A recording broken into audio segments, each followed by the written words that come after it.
So, parang malaman lang nila kung baka hindi, yung mga unang panahon may blood talaga kayong Indian. Yung mga ninuno nyo, halimbawa yung nanay mo, yung nanay ng nanay mo, eh, hindi alam na may nalahian pala. So, kukuha sila ng blood sample, pupunta sila dito para ma-check lang kung mayroon silang, kung mayroon kayo talagang konting lahing Indiano. Wala namang mawawala kung ano. Para lang at least malaman natin yung pinagmulan mo kung totoo o hindi. Tatawag sila mamaya. Natatawa ka. O, kasi para ano ba, babalik ulit tayo doon. Di ba una ka namin nakilala gano'n? So at noon kasi wala kaming nakuha. Ngayon may nag-contact sa amin taga-India mismo. Ayun. Ang successful na po ni Edito, tinan niya meron na siyang tindahan, ganda na ng bahay niya, laki, sementado, may business pa siya na computer shop, meron pa siyang billiard table, dalawa. Panoorin niyo po yung vlog ni Toots, nandun po yung interview ng buhay ni PB Edito. Ano ka? Oo. May kukunin ako, may halong katin ako sa loob. Guys, ipaparank natin si Edito, kaya maingay. I-fake call natin si Edito. Kala niya kasi tayo yung media from India na i-call siya. Gagawa tayo ng WhatsApp account ha, mabilis lang to. Ayan, mini-message tayo ni Sir Paul kung ready na to. Si Edito po kasi, ang amin pong plot ay kunyari, nag-viral siya, nag-trending siya sa India, sa Mumbai. Kasi di ba po ang pangalan niya Peking Bombay. Eh yung Bombay po, ibig sabihin nun, Mumbai, yun yung lugar sa India. Isang maunlad na syudad yun sa India. Tapos tatawagan si Edito dahil nag-viral siya dun, itatanong lang kung pwede sa kanyang makipagkita. Dahil nga gustong interesado sila na ma-feature sana siya sa media nila sa India na isang Pinoy na lahing Bombay na trending. Yan, abangan po natin ha. Ayan, WhatsApp na lang. Ayun, WhatsApp daw. Gawa tayo ng fake WhatsApp account. Nangyari ako si Ramesh ng Mumbai today. Ayun, tatawagan na po natin si yung Indian na gusto pong makausap si Edito.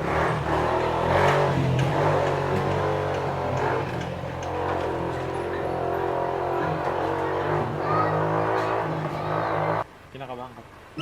Hindi naman. Ngayon ka lang ba nakakausap ng Indian? Hello?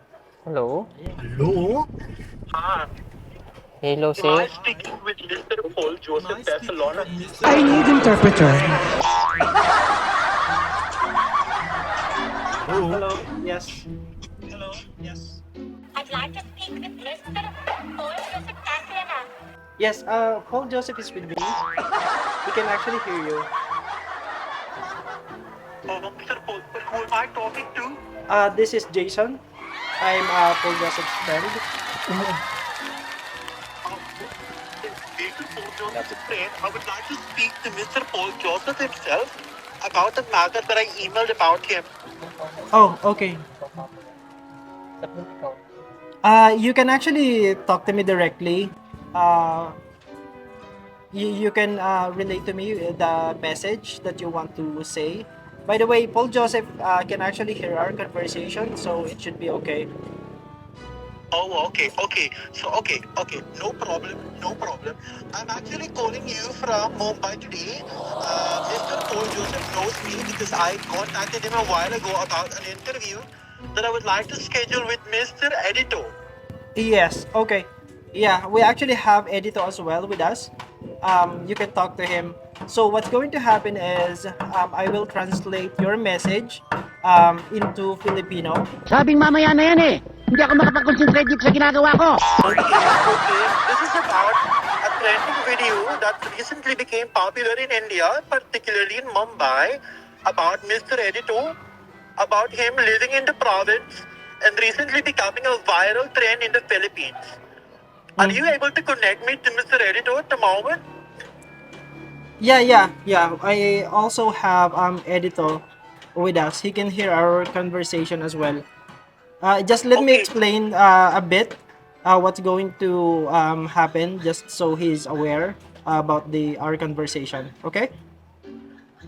Not a problem, Mr. Jason, not a problem. Okay. So eto gusto ko nung makausap kasi parang nag-trending daw yung balita na yun nga parang merong Bombay or Indian na mukhang Indian na nakatira sa bukid sa bundok na mukhang Indian. So gusto ko nung ma-interview.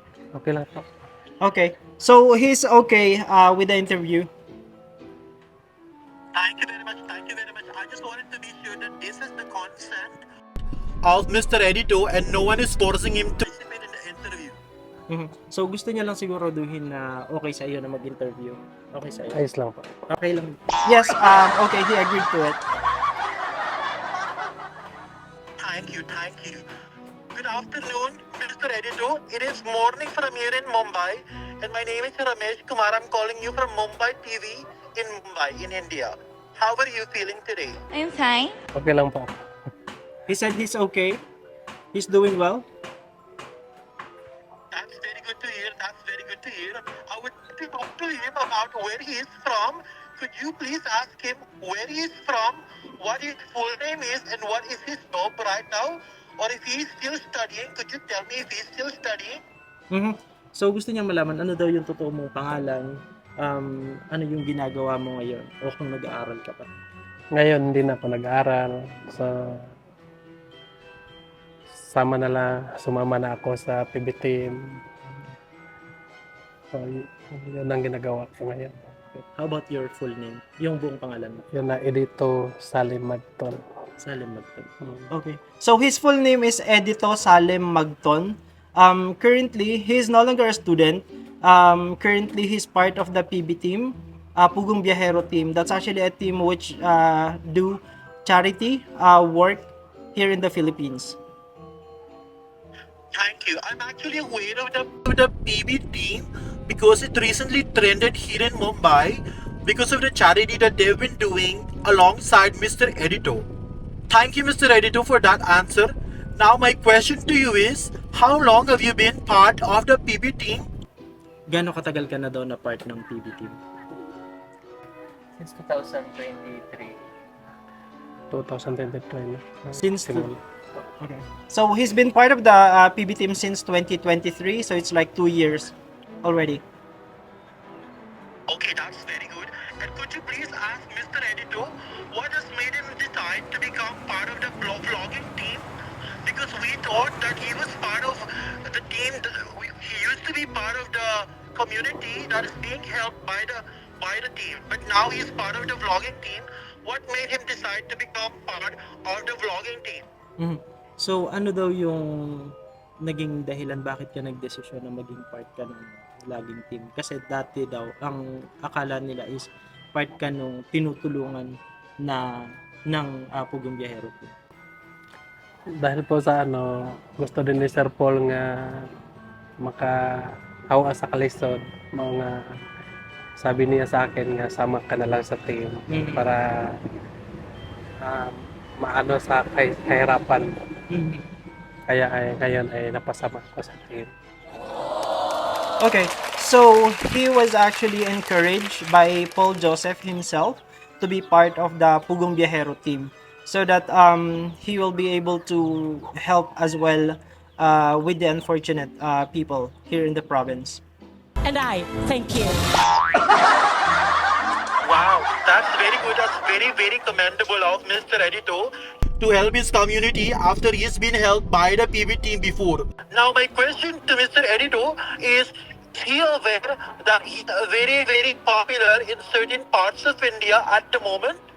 Because on Facebook and on the Mumbai Today TV, he's been featured multiple times. That's why we're very interested to contact him. Is he aware of the fame that he's facing right now in Mumbai? So, right now daw, nagtitrend ka dun sa Mumbai kasi parang dun sa Mumbai TV, ilang beses ka daw na na-feature dun sa palabas nila ngayon. Tinatanong niya kung aware ka daw ba na may ganun na trending ka na pala dun. May idea ka ba na ganun? O wala, ngayon mo lang nalaman? Ngayon ko lang nalaman. Okay, that's very surprising because when I told Mr. Paul Joseph, he was also not aware. That's why we came in contact with him. But please tell Mr. Editor that he's very popular right now in Mumbai, and there are so many people who would like to get in touch with him. Is he willing to let us know his story on why he looks Indian, his family history, his heritage? Okay lang po. Okay. Yes, he's very much willing to do the interview, to share with you his origins, and all the things that he's currently doing here in the province. I have a very important question for Mr. Editor. Could you please ask him which side of his family is actually Indian in heritage? Is it the mother side or is it the father side? Sino daw dun sa mga parang grandparents mo or parents mo yung Indian? Yung mukhang Indian, mother ba or father? Yung mother. Yung mother. Okay, his mother, but are they originally from India, from Mumbai or any other parts of India? Galing daw ba kayong India or India? Yeah. So they're not from any part of India. They are really from this province. So you don't have any relative, no? Yeah. That's very They- interesting. That's very surprising. Yeah. Because a lot of people from Mumbai are very much convinced that he is an Indian person. You know, either his father or his mother has an Indian blood. That's why he looked exactly like an Indian person. Okay. Yeah. Okay. I am very conscious of the time. I would like to, if that's fine with you, Mr. Jason and Mr. Paul, I would like to speak directly to Mr. Editor just for a few questions, and I would like for him to answer over the phone. Mhm. Is that okay? Okay lang daw ba yan yung kakausapin ka niya ng directly? If it's possible in English, would that be okay with Mr. Editor? So meron daw silang surprise right now na ipapakita ibibigay sa inyo. Kung okay lang daw yun. Mr. Editor, filming you. I am. Come on, it's just me. It's not anybody else. It's me talking to you over the phone.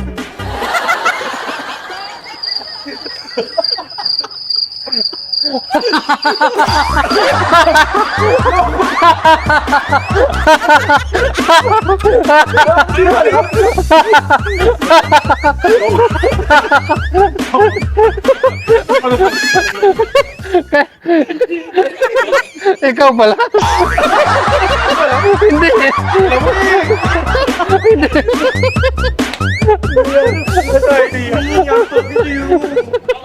I'm your photo. Speak again. Talk to me.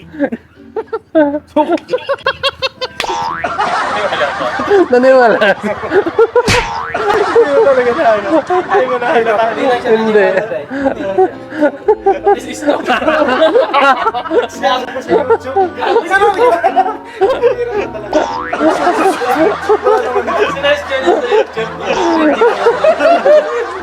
Muntik ko na sinabihan, uy, may ano. Siya pala. Ano yung mic? Kung kamusta naman? Ito na, dumating na yung Indiano mong taga Mumbai TV. Interview. Now it's the actual face-to-face interview that we will hold with Mr. Editor. Mr. Editor, how are you feeling right now? Anong nararamdaman mo? Tagalog. Kanina kinakabahan ako. Pero sa simulang dumating kayo dito, nawawala na yung kaba ko. No, wala na. Kasi may magta-translate. Opo. Kasi akala ko kasi taga yung Indian. talaga. Mm. Trending talaga eh. Trending ka dun daw eh. Kaya kami gumawa ng... Trending pala ako dyan sa may Trending ka sasakyan. na sa... Ayun lang. Kung mag-message ka naman sa... What's your message to your viewers from India, to your followers in India? Anong mensahe mo para sa mga followers mo sa India? Masabi ko lang po sa taga-India, maraming salamat po sa inyong pag-subaybay sa aming YouTube. Lalo na po sa nagtawag sa akin ngayon. Maraming salamat po sa iyo.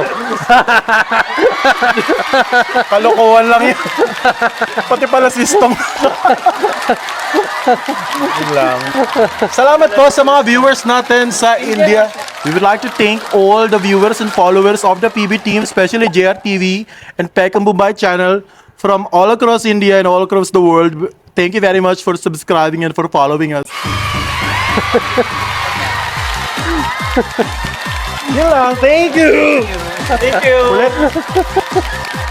Kala ko totoo. Ay, naku. Ay, naku. Hindi kaya. Si Estong, ano siya? Dalang-dala si Estong.